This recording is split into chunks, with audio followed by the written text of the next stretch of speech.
Gente, no programa de hoje nós estamos falando sobre terceira idade, o que os idosos querem, o que os idosos sentem, né, nessa sociedade nossa, quer dizer, quais são os direitos dos idosos. Nós estamos aqui com a Wanda Werneck e temos 3 CDs dela para dar de presente para você, minhas músicas favoritas. E ela, GTM, Mio Bambino, olha essa música, Ave Maria de Gounod. Você não vai cantar Ave Maria hoje? Vou cantar hoje. Ou então tem Ave Maria de Schubert, qual que você gosta mais? Gounod, vou cantar Gounod. Ah, então nós vamos terminar esse segundo bloco então, tá bom? Tá. Mas aqui, me conta, Wanda, como é que essa questão, né, a poesia ali da nossa amiga linda, que ela fala assim, o gato comeu isso, o gato comeu, mas não comeu minha autonomia, não comeu isso e aquilo. E ela falou muito bem, né? Quer dizer, você é uma pessoa autônoma. A questão da sexualidade que ela falou, e você tem namorado, né? Eu tenho. Um amigo, um grande amigo da minha vida. Um grande amigo, de infância, amigo de infância. Você reencontrou depois? Depois. Os 2 viúvos? Os 2 viúvos, Olha, tá vendo, gente? Que delícia. Quer dizer, a vida... Como é que você acha que o idoso se sente nessa sociedade hoje, nossa, Wanda? Eu acho que está sendo bem aceito ultimamente, está melhorando muito, muito mesmo, em todos os setores, eu acho. Que bom, né, gente? Olha, inclusive a gente foi para a rua justamente perguntando para as pessoas, quer dizer, como é que elas fazem essa ligação do idoso na sociedade que a gente vive hoje. E depois nós fechamos com ela, Ave Maria, vamos esperar, tá? Dá uma olhadinha só.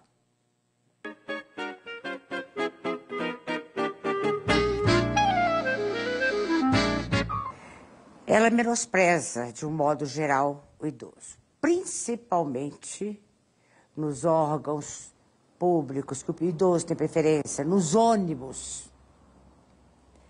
E principalmente aquele mais humilde, mais mal vestido nos ônibus, os jovens ficam sentados e não dão lugar.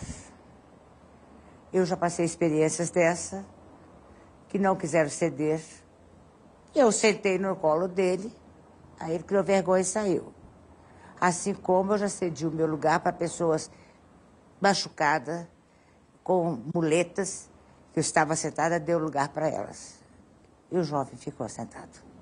Infelizmente, com certo desprezo, né? Porque acha que o idoso é um peso na sociedade, né? E eles esquecem que tudo que eles têm,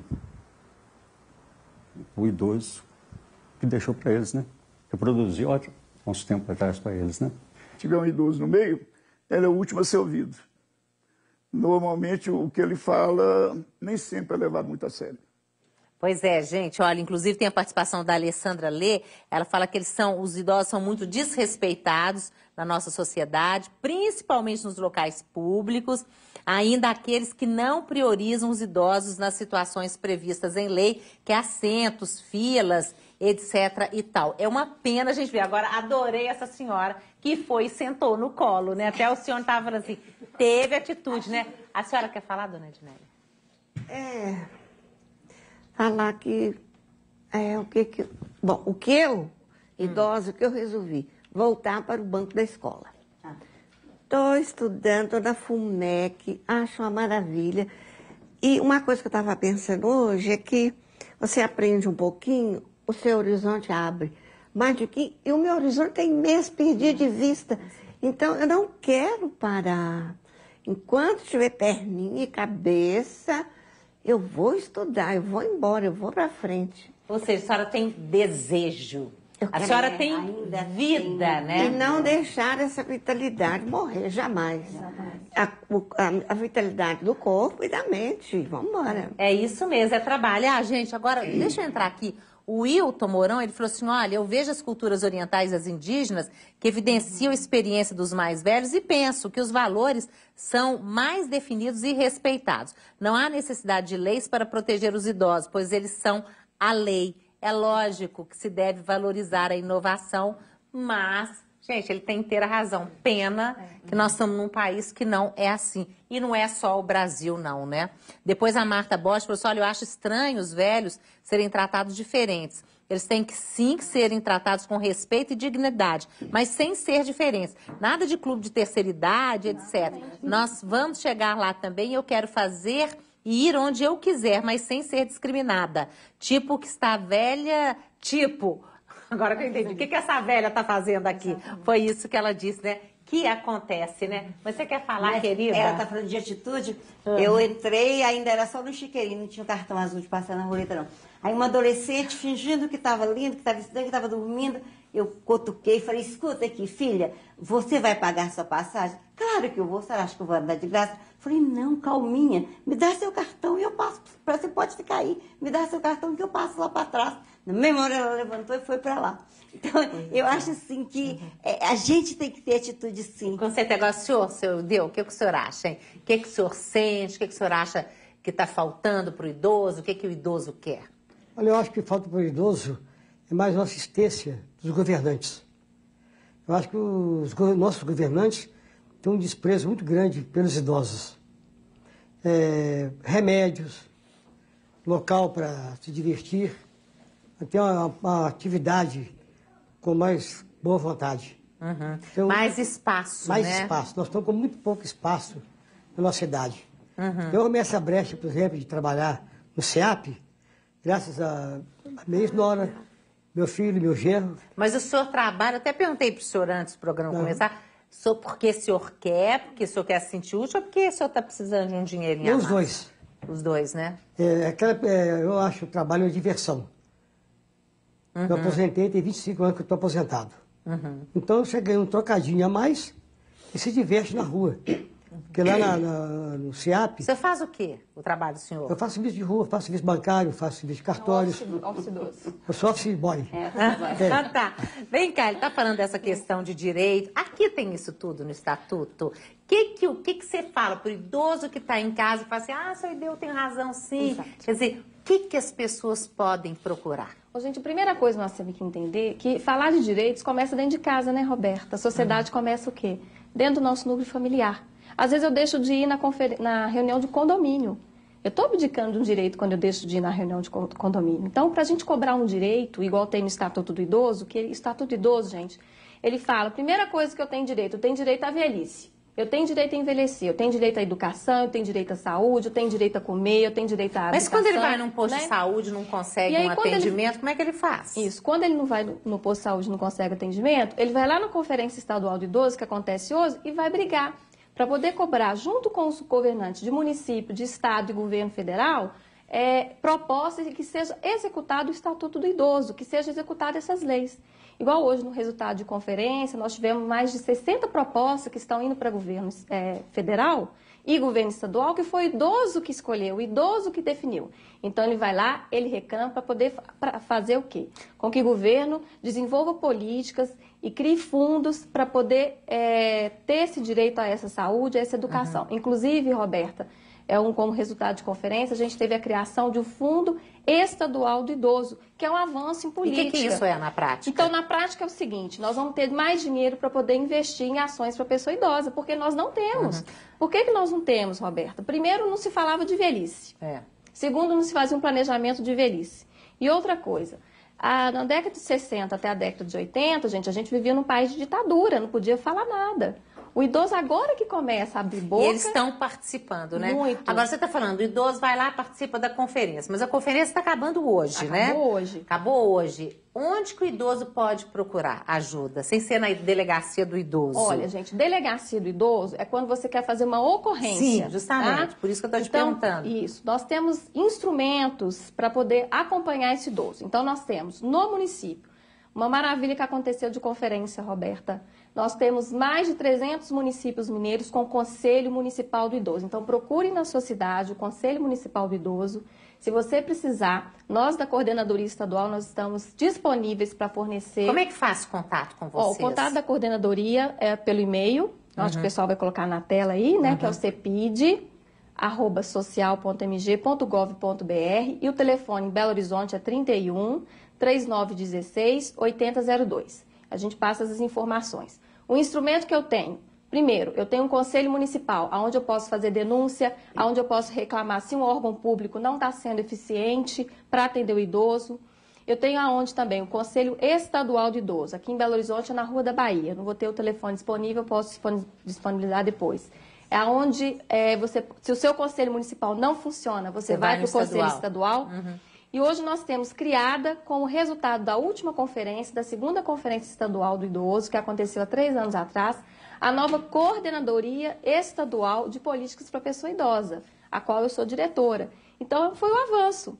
Porque imagina, há 100 anos atrás, Roberto, se eu falasse de velhice, eles iam pedir para eu pular da ponte. Não tem, porque aí as pessoas viviam até 30, 50 anos, né? Hoje eu tenho pessoas de 100 anos. E a gente tem conquistas, a pessoa idosa tem conquistas, para poder o quê? Fazer com que a estrutura funcione. Com certeza. Agora, Alcione, o que você pontua com relação dessa questão do idoso? O que a gente precisa de refletir? O que você acha que está pegando mais? Enfim, o que é importante a gente dizer nesse programa? Eu acho que, para além dessa questão das políticas sociais que estão aí em pauta, que são necessárias, né? Sim, porque é o ambiente, né? É o ambiente, né? Onde o idoso vai se colocar. Mas eu acho que, além daquilo que eu já coloquei, que eu gostaria de reforçar, que a vida tem valor absoluto. A velhice, ela não é um defeito, né, Roberto? Ela é uma característica. Não é? Assim como a adolescência tem as suas características, a velhice tem as suas características.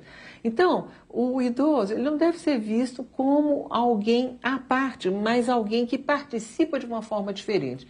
Não é assim nas outras faixas etárias. A criança não tem uma participação diferenciada na sociedade, uma gestante não tem uma participação diferenciada, um jovem. Não é? Assim também com o idoso. Então, eu não sou à parte, eu sou participante, mas com características próprias que não são defeito. Agora, tem uma questão importantíssima, falando aí do pessoal, da atitude pessoal, né? Da minha forma de verificar a minha própria velhice.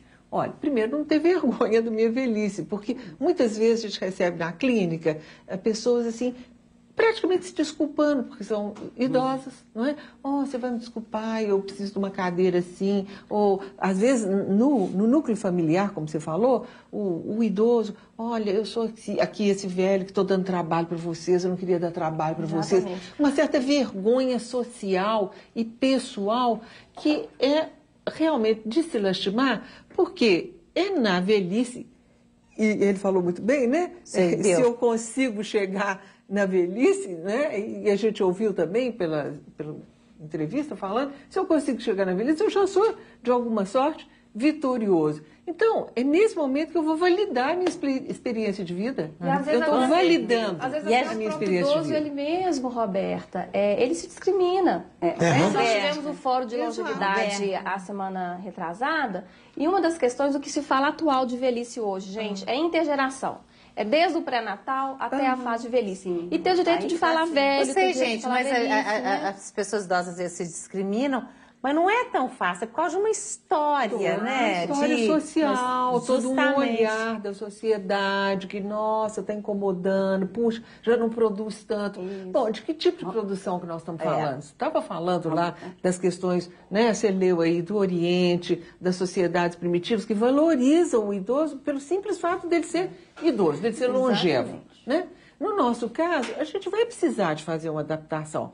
Agora, essa adaptação vai depender muito da forma e do tempo e espaço. Vamos falar assim, eu não posso mais, nenhum de nós pode mais que está aqui, fazer as mesmas coisas no mesmo ritmo que fazia ontem, há anos atrás. Mas exatamente para continuar fazendo tudo o que eu tenho vontade de fazer, eu vou ter que mudar o meu ritmo. Para continuar fazendo. Nenhum problema. Não é? Agora, depois eu queria no terceiro bloco a gente falasse essa coisa da gente assumir mesmo. Eu estou falando da gente porque estamos em processo de envelhecimento. Se Deus quiser, vou ser uma velhinha, né, gente? A não ser que Deus me leve antes, né? Mas essa questão da gente, que a gente tem que se preparar mesmo. Primeiro que hoje o mercado já está muito interessado, né? Exato. Porque os idosos têm dinheiro, estão gastando viagens e tudo mais. Por isso está ficando de idoso. Justamente, a sociedade brasileira está envelhecendo, então não tem como. Será que daqui a pouco, daqui, sei lá, 50 anos, vai ter preconceito de uma maioria ou de uma metade que será idosa, né? E a gente tem que ter muito cuidado, gente, por causa da questão da depressão, que eu acho. Do idoso que não se aceita. Mas nós vamos falar no terceiro bloco, pode? Deixa eu falar agora, rapidão. Rapidão, pode. É o meu irmão, que você ajudou tanto no programa, meu irmão que desapareceu. Idoso, o João Garcia, se lembra? Sei. E ele saiu de casa e não voltou, não nos deu nunca mais notícia, faz mais de 2 meses. exatamente porque entrou em depressão e cismou que estava dando trabalho para a família. Então, Olha, simplesmente... você vê. Gente, isso eu acho que depois a gente tem que fazer um outro Então, eu quero programa só agradecer, sobre isso. inclusive, a você, a produção, a sua equipe toda, mas ele nunca mais deu notícia. Nós estamos procurando ainda, Roberto. Muito obrigada. depois vamos E é por causa é por ser idoso. Pois é, tá vendo, gente? Mas isso nós vamos fazer um programa sobre isso, que você acha que isso é fundamental, a gente tem que falar muito disso. Mas nós vamos terminar o bloco com a Wanda, Ave Maria. Nós temos CD dela para dar, gente, isso é uma preciosidade, viu? É só pelo telefone 32090021. Concorre, quem sabe hoje é o seu dia de sorte. E os nossos contatos pela internet estão aí, a gente volta daqui, tá bom? Vamos lá, Wanda.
Benedictus,